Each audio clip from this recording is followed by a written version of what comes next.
This time last season, Stoke beat Coventry City and everyone was buzzing. It was the start of something big. But this time, it feels just that little bit different. We've got Adam and Carl back with us on Where Potters Walk. If you've not come across us before, welcome. My name's Mark. I'm a neutral that loves the championship, and we host all 24 teams in 20-minute weekly podcasts. This is our Stoke City effort, so thank you very much for joining us. We review the good tweets, the bad tweets, the awful takes, the good takes, and put it to our panel. But we are reviewing a very impressive Stoke City win against Derby County. Adam, how good was that? Very good. Very good. Like you just said, though, I think I'm seeing a lot of optimism amongst Stoke fans on the back of the display, which was, let's be honest, probably the best display I can remember in a long time. But like you said there, we won last season against Coventry, and we were very convincing against Coventry on the first day of last season as well. So, I'll take it for now, but let's see how we go on over the next few games before we start talking about the playoffs or anything like that I've seen already. Yeah, absolutely. Because what did we start with Schumacher last season, didn't we? And then that ended, and then we went into Pelot's country. But anyway, this feels different. Thanks for that, Adam. So Eternal says, and backing up exactly what you said, honestly, I haven't seen us perform so consistently in a match in such a long, long time. We were all over them. Our passing was excellent, and our chance creation was just incredible. Let's hope we can keep this up the Potters. So, Carl, does it feel like there's a buzz back at the Bet365? It does, but having endured many seasons of it, like I say, we were buzzing after Coventry last season, and this season again feels the same. But what I will say is different is I think the signings we've made had an instant impact yesterday. They looked so good. I think we're settled with Mark Robbins now. Everybody seems happy with that appointment, and it does feel. I mean, I watched a YouTube video on the Stoke website the other day, and it was meet the board and the manager and the sporting director, and I think they said it does feel slightly a better, more positive atmosphere around the club. So let's see how we go. Yeah, I think the overall bit that really I think people are really getting optimistic about is going behind. If that had happened last season in a game that we dominated to go behind, we'd have down tools and we'd have lost that game 3-0. So, 100%. To carry on, to get the goal back, Baker doing Baker things and getting that goal back and then just going on to win it I think that's where the optimism's coming from. I think you felt it as soon as they scored around the stadium, the whole atmosphere dropped and there was almost a feeling of, oh, here we go again. Yeah. But then, within 5-7 minutes after that we scored the goal, it was back again. So that was the most pleasing thing. And I think that's why it feels slightly different. Yeah. And the Mark Robbins factor, as you mentioned. So 20 minutes of Stoke City chat coming up then also on this episode today, as well as the Derby result. We're also talking about Manhoef and his body language. It was commented on Sky. It's been commented by Stoke fans. Just what's up with the guy? Also, we're asking for your Stoke City predictions. Where will Stoke finish? We're going to play a little game of higher or lower a little bit later on in terms of where do we think Stoke will finish above certain teams. And Sheffield Wednesday is our next fixture, so I do want to ask you your opinions on football ownership. In particular, there will be lots of protests at the Stoke City game next week. So we'll get all your views on that. So stick around for all that to come. Let's have a look though at some more positive tweets before we get into the negatives. Smiler says the only thing Robbins has done wrong since he's coming into the Stoke job is giving Wilmot the captain's band. Please get Maxi and Ash at centre half and quick. Wilmot cost us that goal today because he lost his man. Right, we can't say positive for too long on this channel. Carl, do you agree with the tweet? He terrifies me, Wilmot does. He absolutely terrifies me. He does. He's just one of them players. He's got a mistake in him. He's a good passer of the ball, but he just does so many daft things wrong. I mean, he gave a free kick away where he just tripped me, just put his leg out. It was a schoolboy error, and he gave a free kick in a dangerous position away. I'd have stuck with Victor Johansen as captain because he's the one who's always barking the orders and shouting. Would have dropped Wilmot. I'd perhaps like to see him play in front of the defence. It's been spoke about a lot of years. Now I'm not comparing him, but he's been likened to John Stones. He's sort of a ball playing defender. But he does terrify me. And yeah, I do agree with that tweet. I think Victor Johansen should have that captain's armband on. Yeah, okay. I came to the Bet365 against Leeds Boxing Day. And it was a really foggy day, if you remember that fixture. The atmosphere was just dead. Fans couldn't care less. It was Peloch was coming to the end of his reign. Adam, loads of fans have commented about the stadium yesterday. I know it was the first game of the season. People are looking forward to it, but there's a real noise, there's a real energy in the crowd, and it felt like some described years of yesteryear where, you know, the crowd can carry the team over in difficult moments. Did it feel like that to you? Yeah, absolutely. I do think that was massively helped with the Nzonzi signing being announced the day before. That brought a feel good factor. But I think it's just everyone feels a little bit more settled. I think everybody knew that Robbins did quite well towards the back end, settled the team down. We've done good business over the summer. On top of the Nzonzi signing the day before the game, bringing him out on the pitch as well just before kickoff to parade. I think all that helped into that factor, and the way we played. We started the game like absolutely straight out of the traps. The way we moved the ball around and the pace we were playing at, and consistently stayed like that for the whole of the first half. It just shows, and any football stadium's the same, isn't it? If you can enjoy what you're seeing on the pitch, the fans will back you. And we just haven't had that for 5 or 6 years. Yeah. Ryan says about Robbins' interview, says he's not wrong in what he says. We're not going to get carried away, but it does feel like there might be a buzz coming back to the club. More performances like that, and the place will be rocking just like the old days. As like Adam says, Carl, there's a bit of a nostalgic feel at the moment. Stoke sat top of the table for a couple of hours. How did that feel? Did you get a screenshot? I am 100% screenshot that. I did. I've screenshotted it. I sent it to all my Vale mates. I sent it to a few Derby fans. Said, you know, we've got a nosebleed up here. But yeah, what Adam said is absolutely spot on. You as a fan and as fans as a collective, you react to what you see. And we've seen nothing but absolute dire football season after season for the last 9, 10 years. And the first 25 minutes in particular yesterday, we were knocking the ball about, we were winning the second balls. I mean, I've seen John Eustace's interview and he says he thought they deserved a point. I don't know what game he was watching, or some of the Derby fans. I have no idea what game they were watching. The first 25 minutes, we were fantastic. The crowd got behind them. Second half, they had a good spell for 20, and we did quieten down after their goal. But we got behind them, and like Mark Robbins says, that pushed the players over the finish line, and it was a really good feel-good factor. Oh, okay. All right, then. Well, we've got to bring it down to earth a little bit because we can't have too much positivity on this Stoke chat. It's just not allowed.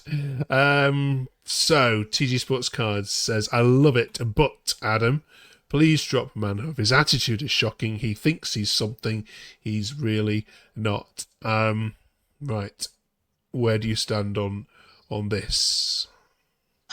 It depends what comes after, doesn't it? I don't mind a player being disappointed at being brought off. I want that. I want every player playing, or every player wanting to play 90 minutes every week and not being happy if they don't. That shows the competition we've got. But I can also understand the frustration as well, throwing your arms around. We also have this, I don't know what it is exactly, but fans seem to really jump on somebody's back when they show a bit of emotion. You know, I remember people getting back on Nzonzi's back and on Arnautovic's back when they used to show emotion on the field and throw their arms about and clearly weren't happy about things when they were our best players. And I'm not saying Manhoef is absolutely one of our best players. He's probably the most consistent, but yeah, let's see if that carries on. If he's not in the squad, maybe in the next game might show that words have been shown after the game, or whether it's just something or nothing. We'll see. I don't mind him doing that if he's had a fantastic game and he's put plenty of balls in the box and he's looked the real deal. I thought, obviously, we've got to bring it down. We've got to be negative on this chat. I thought he was one of the poorer players yesterday. He's one of the poorer players on the side. So I was looking at Robbins for make a change, and he would have been one of the first on the pitch to come off for me. So I'm okay with strops and tantrums if they've had a great game and they feel like they've got more to give. Where I thought yesterday, bang out of order for me. That was. Yeah, it was called out by the Sky pundit covering the game as well, saying he didn't shake the hands of the players going off. No place in there. What about that? You know, you can be unhappy about going off, but you can shake hands with the player coming on, can't you? Nowhere. Yeah. And no place for that. Right. Yes, and of course the biggest secret of all was revealed on Friday that the only World Cup winner in the Championship is now heading. Is now at Stoke City, Adam. Caught everyone by surprise, this, didn't it? Not amongst Stoke fans, it didn't. No, okay. we've known this has been happening for a while. It's been not very secretive. I think pretty much amongst other fan pages and things like that. It's been talked about. The deal had been done about a week ago. I think he'd been asked directly at the Burnley friendly whether it had been done, and his reaction kind of showed that he'd signed. And the positive words that Mark Robbins had also talked about him in the press leading up showed that it was probably going to happen anyway. So, yeah, chuffed. Again, I'm not being a Stoke fan. I'm not going to get carried away.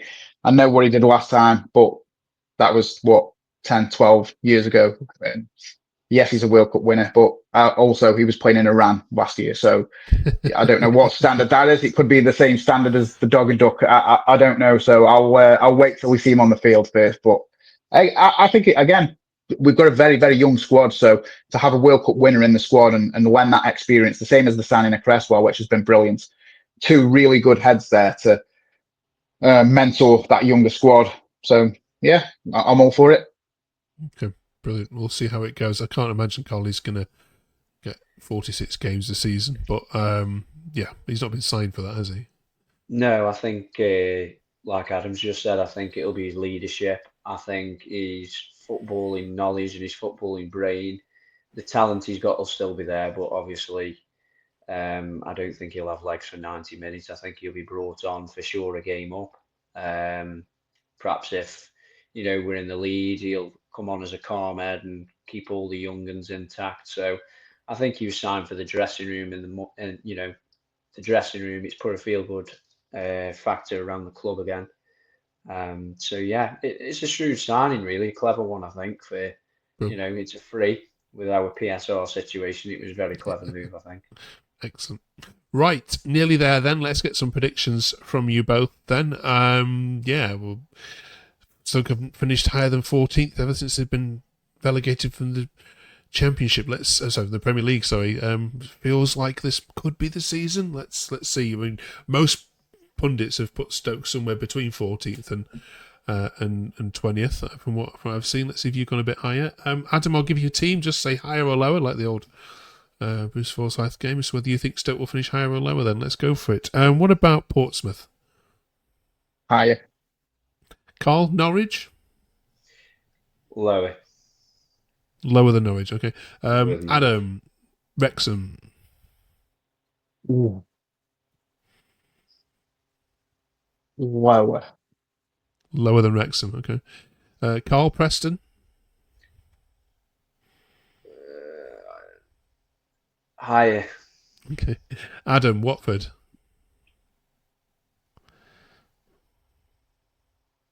Higher. Okay. Carl, QPR? Higher. Adam, Bristol City? Lower. Carl, Millwall? Lower. Okay. Bit of a mixture there. Let's see kind of where we're ending up. Adam, where do you think? Where do you think I'm you're going to thinking. End up? You're not allowed to say 12th, by the way. That's just banning that. Well, I was going to twist that. I was going to say between 9th and 12th. I think is my prediction. Okay. I think if you can stay in touch with the playoffs, and again, I know I said at the start, let's not get talking about the playoffs, and I don't want us to get anywhere near them playoffs because we're not. Well, I say I don't want us, of course I do, but I don't feel like we're ready for a playoff challenge. But if you're in that mid-table position, you're going to stay in touch with the topper end of the table. So yeah, if we can stick anywhere around there, that'll do for me. Okay, cool. I'm going to go for 11th. I was going to say the magic number 12.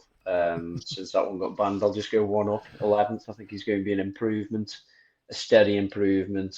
I don't think we're going to get near the playoffs. And as Adam said, we're nowhere near ready for that yet. We need a season, 2 seasons of rebuilding and keeping what we've got. So I'll go for 11th. Okay. Do you think you'll keep hold of your goalkeeper, by the way, before the season's ended? I do, yeah. I so. think he seems settled.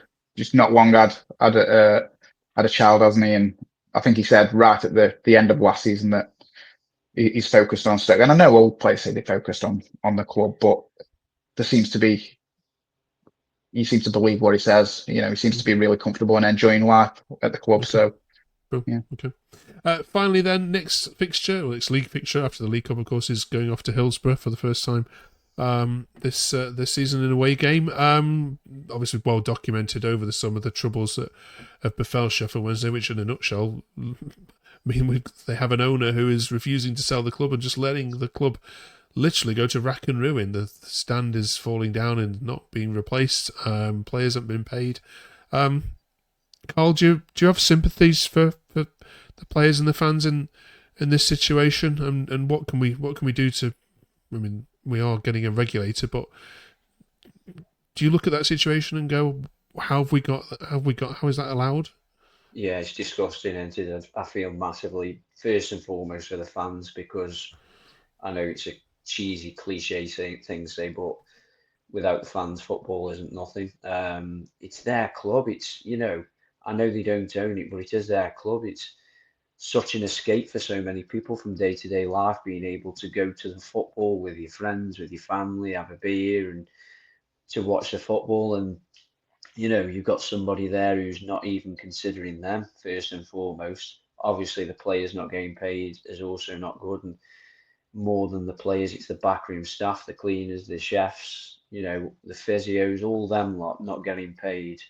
And the fact that he won't sell the club because he's after a certain price, it's just the quicker a regulator gets in, or the government do something whereby this can't happen, is the sooner the better, really. I mean, we moan about John Coates, about his running of the club for so long, but really we're so lucky to have an owner that's a supporter, that constantly puts money in.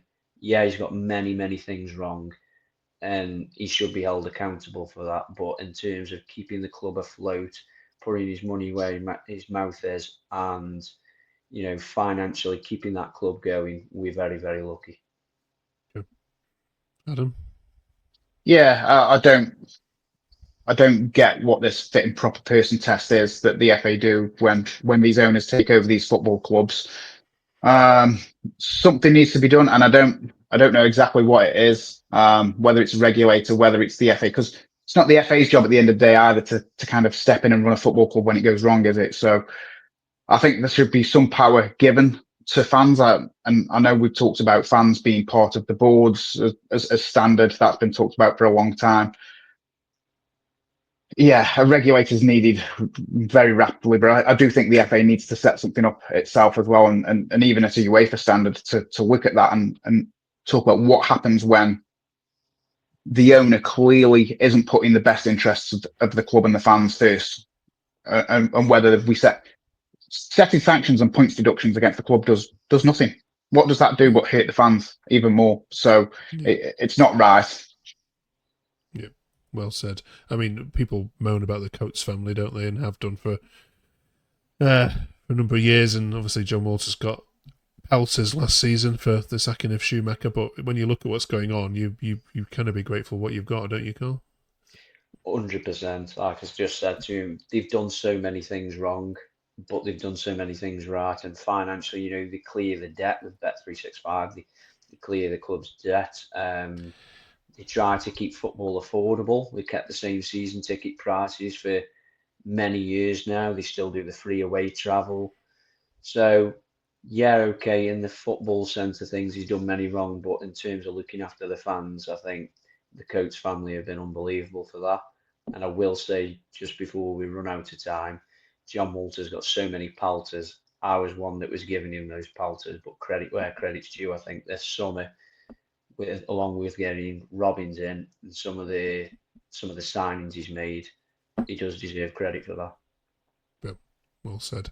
Right, thank you very much, both of you. That comes to the end of this week's episode. Join us next week, because of course we're going to review that result at Sheffield Wednesday. Also, the League Cup as well happens this week, so we'll get your views on that as a competition. Plus, we're looking at the away shirt for this season, and the interesting third shirt as well. We'll review the kits and get your views on where they sit in your favourites. Divided opinion, I think it's been nice to say, but yeah, we've gone old school, haven't we? Lovely to chat to you both. Thank you very much for sharing your views. Thank you very much, of course, for watching. Do drop us a quick subscribe before you go. There's loads of other perfect and great Stoke content out there, but this is 20 minutes of weekly Stoke chat we love making. Thanks so much for watching. We'll see you the other side of Sheffield Wednesday. Have a good one.